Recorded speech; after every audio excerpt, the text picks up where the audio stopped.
नमस्कार, आप सभी का अपने YouTube चैनल टारगेट शक्ति की स्टोरी पर स्वागत है। आज हम बात करेंगे संविधान की विशेषता, यानी कि हमने संविधान तो बहुत पढ़े करते हैं, या हमारा उपयोग क्या है, इस सब को कहते हैं विशेषता।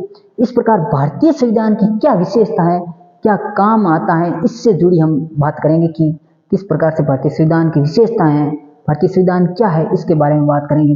तो भारतीय संविधान की विशेषता के बारे में सबसे पहले चर्चा करें तो भारत का संविधान की विशेषता, ये हमारा आज का टॉपिक है। तो इसके अंदर पहले बात करेंगे सबसे विशाल संविधान, यानी कि भारत का सबसे विशाल संविधान है वो किस देश का संविधान है, वो भारत का संविधान है। तो इसके अंदर हम एक एक जो हर टॉपिक है, इसके अंदर एक एक टॉपिक की विस्तार से चर्चा करेंगे, तो पूरा वीडियो आराम से आप देखना। तो पहली विशेषता है सबसे विशाल संविधान, उसके बाद है लिखित और निर्मित संविधान, उसके बाद है संविधान की सर्वोच्चता, उसके बाद है लोकतांत्रिक शासन प्रणाली, ये किस प्रकार, इस पर हम बात करेंगे। उसके बाद हम देखेंगे कि गणतंत्र शासन प्रणाली है, जो गणतंत्र शासन प्रणाली है, पंथ निरपेक्षता है, संसदीय शासन प्रणाली है, संसदीय शासन प्रणाली किस प्रकार से काम करती है, इसके बारे में हम बात करेंगे। अभी मैं थोड़ा तेज चल रहा हूँ, उसके बाद हम सारी विशेषताओं की एक एक विस्तार से चर्चा करेंगे। जैसे सरकार बन गई है, अब ये सरकार है, तो सरकार को दो वर्गों में डिवाइड किया गया है, दो वर्गों में डिवाइड किया है। कौन सी? व्यवस्थापिका, कार्यपालिका, व्यवस्थापिका और कार्यपालिका। अब कार्यपालिका के अंदर कौन कौन सा आते हैं? राष्ट्रपति कार्यपालिका के अंदर आता है, और पीएम एवं मंत्रिपरिषद, ये किसके अंदर आते हैं? कार्यपालिका के अंदर आते हैं। अब बात करें कि अब लोकसभा और राज्यसभा, लोकसभा और राज्यसभा ये किसके अंदर आते हैं? व्यवस्थापिका के अंदर आते हैं। जबकि राष्ट्रपति और मंत्रिपरिषद किसके अंदर आते हैं? कार्यपालिका के अंदर आते हैं। उसके बाद हम आगे बात करें कि संघात्मक जो शासन व्यवस्था है, 8 विशेषता है, हम विस्तार से चर्चा करेंगे आगे। संघात्मक जो शासन व्यवस्था है, संघात्मक और एकात्मक शासन प्रणाली का समन्वय किस प्रकार से होता है, इसके बारे में बात करेंगे हम। जैसे राज्य है या केंद्र है, संविधान, संविधान के बाद केंद्र, केंद्र के बाद राज्य, राज्य के बाद जनता, ये किस प्रकार से काम करते हैं, उसके बारे में बात करेंगे। आगे देखेंगे लचीला और कठोरता का समन्वय, किस प्रकार से लचीलता और कठोरता का समन्वय बनाया गया है, और एकीकृत न्यायपालिका किस प्रकार से काम करती है, न्यायिक पुनरावलोकन क्या है, इकेरी नागरिकता किस प्रकार हमारे भारत की एक नागरिकता है, जैसे अलग अलग राज्यों की नागरिकता नहीं है, आपातकालीन प्रावधान किस प्रकार से काम करता है, मौलिक अधिकार क्या है, इसके बारे में विस्तार से चर्चा आगे करेंगे। जैसे अब अगली विशेषता है मूल कर्तव्य, ये जो 12वीं क्लास के स्टूडेंट उसके लिए बहुत मोस्ट इंपोर्टेंट है, बहुत कंपटीशन की तैयारी करने वाले के लिए तो क्लास है। उसके बाद मूल कर्तव्य, नीति निर्देशित तत्वों की बात करेंगे, सार्वभौमिक वयस्क मताधिकार, यानी जो 18 साल से ऊपर हो चुके हैं उनकी जो मत देने का अधिकार, ये सार्वभौमिक वयस्क मत। अब हम एक एक विशेषता पर विस्तार से चर्चा करेंगे, थोड़ा ऊपर लीजिए, हाँ बस। अब एक एक विशेषता पर हम चर्चा करेंगे कि क्या विशेषता है। जैसे सबसे विशाल संविधान, यानी भारत का संविधान है जो सबसे विशाल संविधान है, किस प्रकार विशाल है, इसके बारे में बात करेंगे कि भारत का संविधान विश्व का सबसे बड़ा संविधान है। इसमें 395 अनुच्छेद, 395 अनुच्छेद, 22 भाग, 12 अनुसूचियां, इतनी है इसके अंदर।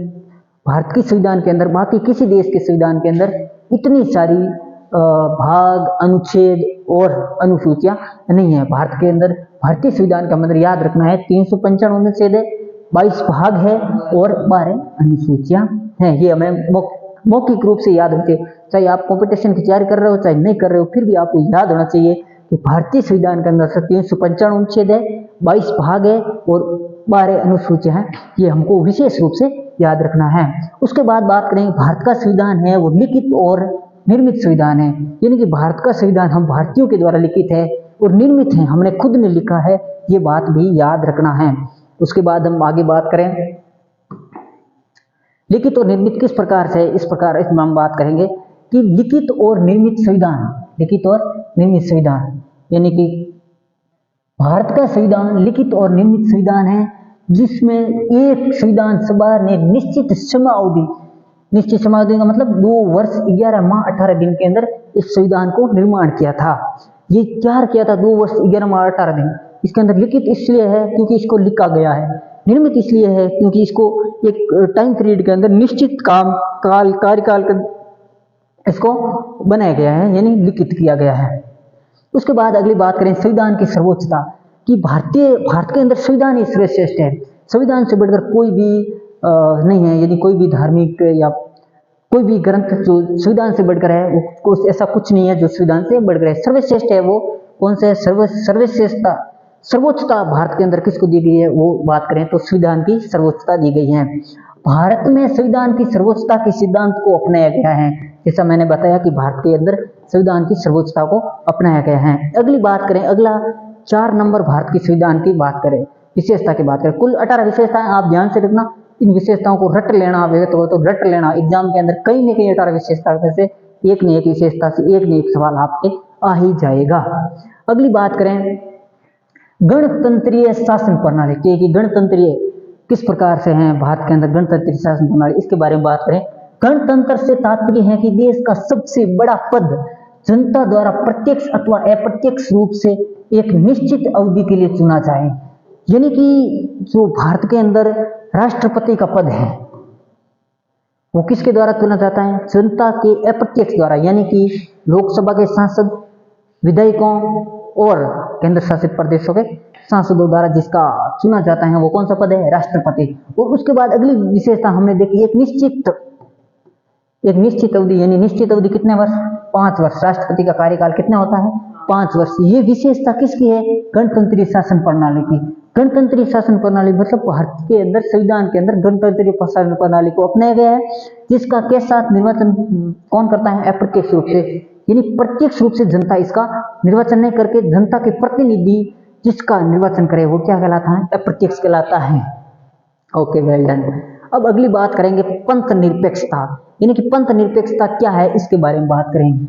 पंथ निरपेक्षता, पंथ मार्ग निरपेक्ष, बिना किसी कोई विशेष धर्म या जाति, किसी विशेष को बढ़ावा धर्म संविधान के अंदर नहीं दिया गया है। यानी कि अनुच्छेद 25, किस अनुच्छेद की बात करें? 25 की, तो 25 में धर्म के क्षेत्र में प्रत्येक नागरिक को स्वतंत्रता दी गई है। धर्म के नाम पर किसी भी नागरिक से भेदभाव नहीं किया जा सकता है, यानी कि धर्म के नाम पर, जाति के नाम पर किसी भी व्यक्ति से कहीं पर भी भेदभाव नहीं किया जा सकता। विशेष रूप से सरकारी संस्थाओं के अंदर धर्म के नाम पर, जाति के नाम पर भारतीय संविधान के अंदर स्पष्ट लिखा हुआ है कि आप उनके साथ भेदभाव नहीं कर सकते। ये हमारे संविधान की 5वीं विशेषता है। उसके बाद अगली विशेषता की बात करें, 6वीं विशेषता है जो क्या है उसकी बात करें तो संसदीय शासन प्रणाली, यानी कि संसदीय शासन प्रणाली क्या है? इसी भारत के अंदर संविधान के अंदर दिया गया है कि एक संसदीय शासन प्रणाली होगी। संसदीय शासन प्रणाली की विशेषता बात करें, भारत में संसदीय शासन प्रणाली को अपनाया गया है, जिसके तहत भारत की कार्यपालिका और व्यवस्थापिका दोनों के मध्य गहरा संबंध है। व्यवस्थापिका और कार्यपालिका, जैसा मैंने आपको बता दिया कि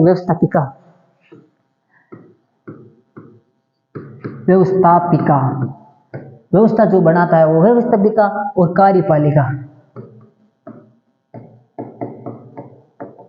इसकी मैंने ऊपर चर्चा कर ली है। व्यवस्थापिका और कार्यपालिका दोनों के बीच गहरा संबंध है, मंत्रिपरिषद और लोकसभा और राज्यसभा के बीच गहरा संबंध है।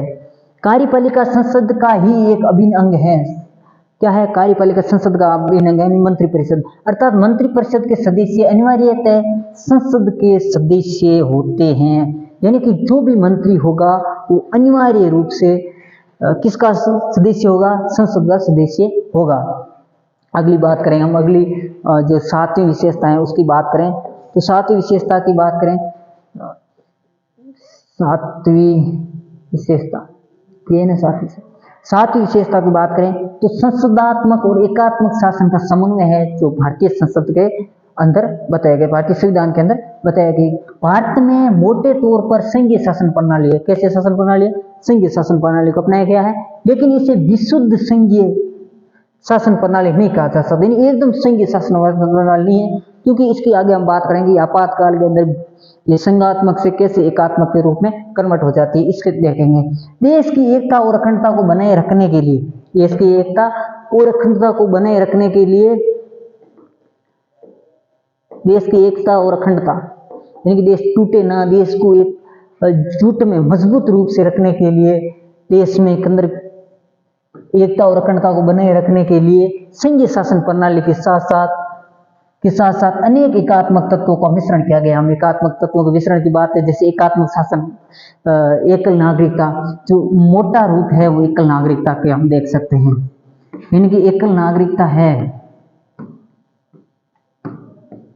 एकल नागरिक मतलब हम भारत के नागरिक हैं, किसी राज्य विशेष के नागरिक नहीं होकर के भारत के नागरिक है। क्षेत्र के अंदर, किसी भी क्षेत्र के अंदर रहोगे हम भारत के नागरिक कहलाएंगे। ये एकल नागरिकता है, जिससे देश टूटे नहीं, देश को एकजुट रखने के लिए देश की नागरिकता दी गई है।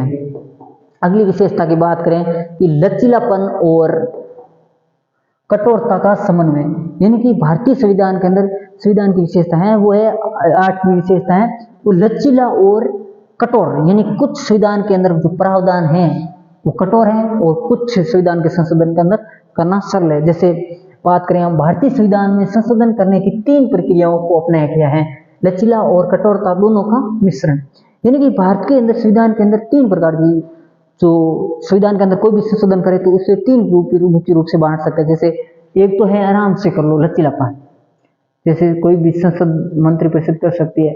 उसके बाद कठोरता कि भी काफी कठोर है किसी भी काम को करने के लिए। जैसे हम बात करें कि जैसे किसी राज्य का नाम बदलना है तो वो नॉर्मली बदल सकते हैं संसद। उसके बाद बात करें जैसे राष्ट्रपति के कार्यकाल में परिवर्तन करना है तो उसके अंदर थोड़ा कठोर हो गया। फिर अगले बात करें कि किसी आपातकाल लगाना, इसी जो कठोरता और लचीलेपन का मिश्रण है जो संविधान को देखने की बात करें वो आगे बात करेंगे। संविधान के कम महत्वपूर्ण अथवा साधारण प्रावधानों में संसद साधारण बहुमत से संशोधन कर सकती है। यानी कि संविधान जो कम महत्वपूर्ण है, जैसे कम महत्वपूर्ण की बात करें तो राज्य का नाम बदलना कम महत्वपूर्ण हो गया तो उसके अंदर संशोधन करना आसान होता है। अगली बात करें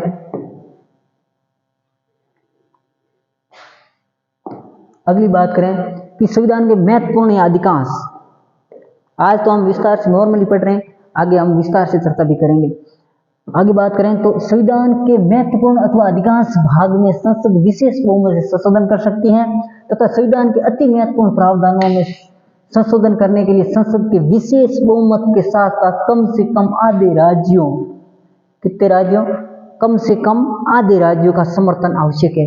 यानी कि संसद के अंदर कुछ प्रावधान ऐसे हैं जो संविधान के अंदर हम संशोधन करते हैं, तो कुछ प्रावधान ऐसे भी होते हैं जिसके अंदर राज्य की सहमति भी अनिवार्य रूप से ली जाती है। कितने राज्यों के अंदर से, जैसे वर्तमान में 28 राज्य है तो उसके 14 राज्यों की सहमति जरूरी है। कितने राज्यों की, 14 राज्यों की, यानी आधे राज्यों, आधे से अधिक नहीं। ये भी कई बार पूछा जाता है कि भाई संविधान के अनुच्छेद कितने राज्यों की सहमति है, कोई विशेष संविधान प्रावधान के अनुच्छेद के अंदर प्रावधान करना है, यदि संविधान में संशोधन करना तो कितने राज्यों की आवश्यकता है, तो एक ऑप्शन दे दिया जाता है कि आधे से अधिक, आधे से कम, आधे और उपरोक्त सभी गलत है। इसके अंदर हम बात करें तो आधे, कितने राज्य, आधे राज्यों के अंदर संशोधन करना, आधे राज्यों की आवश्यकता होती है। उसके बाद अगली 9वीं विशेषता है उसकी बात करें तो एकीकृत न्यायिक प्रणाली, यानी कि भारत के अंदर एकीकृत न्यायिक प्रणाली अपनाई गई है। यानी कि जो जैसे सर्वोच्च न्यायालय,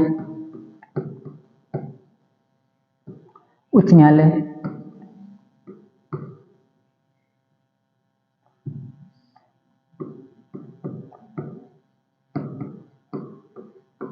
और उसके बाद हम बात करें जिला न्यायालय, इनकी बात करें तो ये एकीकृत न्यायालय, यानी इनको ये ऊपर जुड़े हुए एक दूसरे से। इस प्रकार ये एकीकृत है कि इसके अंदर जो इसके डिसीजन है वो यहाँ पर ले जा सकते हैं, इसके डिसीजन यहाँ पर, यानी कि इन्होंने सही न्याय नहीं किया तो हम उच्च न्यायालय में जा सकते, उच्च न्यायालय के यदि हम संतुष्ट नहीं है तो सर्वोच्च न्यायालय में जा सकते हैं। ये एकीकृत न्यायिक प्रणाली को बताया गया है। उसके एकीकृत न्यायालय क्या है, संघीय शासन प्रणाली होने के बावजूद संविधान में न्यायपालिका के एकीकृत स्वरूप को अपनाया गया है, अर्थात भारत में राज्यों की अलग से न्यायपालिका नहीं है बल्कि भारत में समस्त न्यायपालिका एक ही श्रृंखला में श्रृंखलाबद्ध है। अधीनस्थ न्यायालय उच्च न्यायालय के अधीन होते हैं तथा समस्त उच्च न्यायालय सर्वोच्च न्यायालय के अधीन होते, एक श्रृंखला में, अलग से न्यायालय नहीं है बल्कि भारत में समस्त न्यायपालिका एक ही श्रृंखला में श्रृंखलाबद्ध है।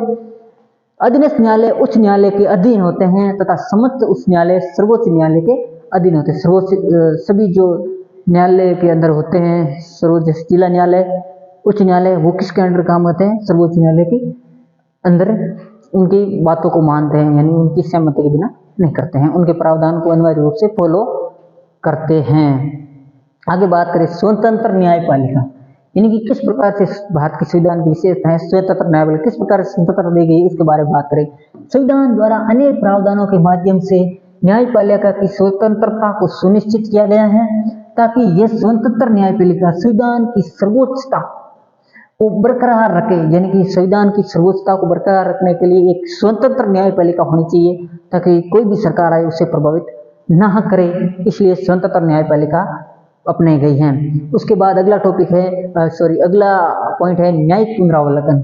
न्यायिक पुनरावलोकन क्या है इसके बारे में हम देखेंगे। न्यायिक पुनरावलोकन से तात्पर्य है सर्वोच्च न्यायालय तथा उच्च न्यायालयों को प्राप्त उस शक्ति से हैं जिसके तहत वे संसद अथवा विधानमंडल द्वारा बनाई गई ऐसी विधियों को असंवैधानिक घोषित कर निरस्त कर सकता है जो संविधान का उल्लंघन करती है। यानी कि इसके अंदर यह बताया गया है कि जो भी संसद बनाती है, जो नियम बनाती है, वो संविधान का उल्लंघन करती है या मौलिक अधिकारों का उल्लंघन करती है, तो उनको हटाने का प्रावधान किसके पास है? न्यायालय के पास है, सर्वोच्च न्यायालय के पास है। अगली बात करें, अगली विशेषता की बात करें तो अगली विशेषता है इकेरी नागरिकता। अगली बात करें अगली है इकेरी नागरिकता, यानी पूरे भारत की एक ही नागरिक, हम भारत के नागरिक हैं, अलग अलग विशेष राज्यों के नागरिक नहीं हैं। संघीय शासन प्रणाली वाले देशों में दोहरी नागरिकता है के सिद्धांत को अपनाया गया। जैसे हमने बात करी कि भारत के अंदर इकेरी नागरिकता और इकेरी नागरिकता है, ये संघात्मक और एकात्मक दोनों लक्षण मौजूद है, इसलिए ये बात करें। जैसे इसकी संघीय शासन प्रणाली की विशेषता की बात करें, संघीय शासन प्रणाली के अंदर एकल नागरिकता है ना होकर के अलग अलग राज्यों की होती है, जबकि भारत के अंदर संघीय शासन प्रणाली होते हुए भी एकल नागरिकता अपनाई गई है। ये किसकी विशेषता है? इकेरी नागरिकता, संघीय एकात्मक संविधान की विशेषता है। भारत में संघीय शासन प्रणाली होने के बावजूद राष्ट्रीय एकता और अखंडता को बनाए रखने के लिए हमने एकल नागरिकता के सिद्धांत को अपनाया है, अर्थात कोई व्यक्ति चाहे किसी भी राज्य का निवासी हो, वह केवल भारत का नागरिक होगा, राज्यों की नागरिकता का कोई प्रावधान नहीं किया गया है। किसके देश के अंदर? भारत देश के अंदर एकात्मकता की ये प्रावधान है कि इकेरी नागरिकता है। संघात्मक की बात करें तो संघात्मक के अंदर भारत के अंदर अलग अलग राज्य बने हुए हैं, इसलिए क्या विशेषता है? संघात्मक विशेषता है। अगली विशेषता की बात करें कि आपातकालीन प्रावधान, यानी कि ऐसी समस्या आ जाए कि भाई देश का शासन व्यवस्था चलाना कठिन हो गया, ये कोई प्रॉब्लम आ गई जिसकी वजह से आपातकाल लगाना अनिवार्य हो गया। आपातकालीन प्रावधान क्या है इसके बारे में बात करें। संकटकालीन परिस्थितियों में राष्ट्रीय एकता और अखंडता को बनाए रखने के लिए आपातकालीन प्रावधान शामिल किए गए हैं, जिसके तहत आपातकालीन परिस्थितियों में संघात्मक शासन प्रणाली एकात्मक शासन प्रणाली में बदल जाती है। ऐसे आपातकालीन प्रावधान 3 प्रकार के होते हैं। हम बात करेंगे 352, 356 और 360 की बात आगे करेंगे कि क्या अनुच्छेद के अंदर किस प्रकार से आपातकालीन परिस्थितियों के अंदर संघात्मक शासन प्रणाली एकात्मक शासन प्रणाली में बदल जाती है। आगे बात करें, जैसे ये 3 प्रावधान हमने बताया, 352, 300 अनुच्छेद ये रट लेना, 352, 356, 360 कहीं भी पूछ ले, उठा करके कहीं से भी पूछ ले कि बताओ 3 अनुच्छेद कौन कौन से आपातकाल वाले? 352, 356, 360, 352, 356, 360 राष्ट्रीय आपातकाल, यानी कि पूरे देश के अंदर जो अनुच्छेद आपातकाल लगता है वो राष्ट्रीय आपातकाल है। राष्ट्रपति शासन, किसी राज्य विशेष के अंदर कोई शासन व्यवस्था अच्छे से नहीं चलती है तो राष्ट्रपति शासन काल लगाया जा सकता है। अगला है वित्तीय आपातकाल, यानी कि देश के अंदर धन संपदा की कमी हो गई तो आपातकाल कौन सा लग सकता है? वित्तीय आपातकाल। ये मोस्ट इंपोर्टेंट है कि आपातकाल, वित्तीय आपातकाल अभी तक भारत में एक बार भी नहीं लगा है, बाकी ऊपर वाले 2 लग चुके हैं। इसके बाद हम कब लगा, किस कारण लगा, किसकी सरकार थी उसके वक्त लगा, इसके बारे में भी आगे हम बात करेंगे। आज तो हमें संविधान की सारी विशेषता मुख्य रूप से पढ़नी है। अगली विशेषता है नीति निर्देशक तत्व, यानी कि किसी भी देश को चलाने के लिए जो नीति निर्देशक तत्व है वो क्या होता है उसके बारे में बात है। मैनिला विश्वास 1980 में सर्वोच्च न्यायालय ने कहा कि भारतीय संविधान की नींव मौलिक अधिकारों व नीति निर्देशक तत्व सिद्धांतों के संतुलन पर रखी गई है। यानी कि मिनर्वा बिल से जो विवाद था 1980 का, उसके अंदर बताया गया था कि भाई भारतीय संविधान की जो नींव है, मुख्य बात है नींव, यानी इनके बिना तो ये कुछ काम का नहीं है संविधान। वो विशेषता है मौलिक अधिकार और नीति निर्देशक तत्व। अगली विशेषता जो 15वीं विशेषता है वो है सार्वभौमिक वयस्क मताधिकार। ये क्या है, इसके बारे में हम आगे देखेंगे कि सार्वभौमिक वयस्क अधिकार क्या है, इसके अंदर कब संशोधन किया गया है, किस प्रकार संशोधन किया गया, उम्र क्या थी पहले, वर्तमान में क्या है। तो सार्वभौमिक वयस्क मत, इसमें तात्पर्य है कि सभी वयस्क व्यक्तियों को वोट देने का अधिकार है। वयस्क की एक क्राइटेरिया रखी गई है, वो है मूल संविधान में मताधिकार की न्यूनतम आयु 21 वर्ष निर्धारित की गई थी। मूल संविधान में कौन सी विशेषता कितनी निर्धारित की, 21 वर्ष, और 61वें संविधान संशोधन 1989 में घटाकर 18 वर्ष के दी। किस संविधान संशोधन के द्वारा की गई, 61वें संविधान संशोधन द्वारा। अगली विशेषता की बात करें हम, हो गई इतना ही। चलो आज के लिए इतना ही, हमने सारी विशेषता पढ़ी। आपको कैसा लगा ये वीडियो या एपिसोड या क्लास, तो इसको आगे शेयर करने का आपके ऊपर जिम्मा है। चलो, thank you, all the best.